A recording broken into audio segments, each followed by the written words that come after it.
Garam adalah suatu zat kristal yang berasal dari air laut, atau sumber air asin dan tambang garam, atau deposit yang mana sebagian besar komposisi terdiri dari natrium klorida.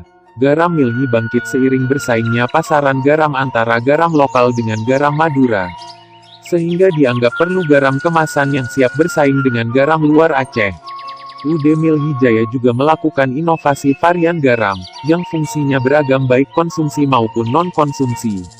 Garam khusus rendah NaCl, cocok untuk terapi perawatan penderita hipertensi.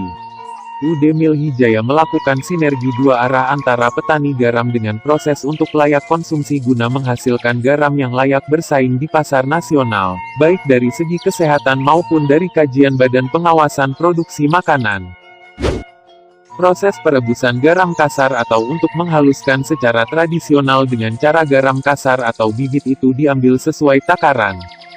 Kemudian ditambah dengan air tua 24 boume, dan air laut 5 boume, kemudian dimasukkan ke tempat rebusan kuali garam.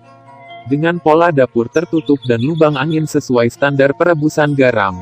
Kemudian dimasak dengan menggunakan kayu bekas olahan sebagai pengganti bahan bakar dalam proses perebusan garam tradisional. Saat proses perebusan akan keluar beberapa kandungan kimia, yang hitam berbusa ferum atau besi, putih susu gipsun dan sulfur. Kemudian dilakukan penyaringan dan dibuang sampai air rebusan benar-benar bersih.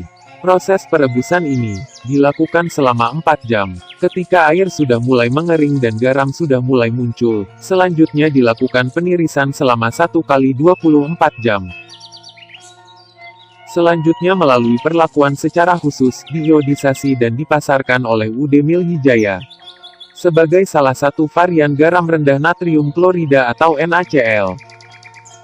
Kita berharap Aceh bukan lagi daerah konsumsi produk luar.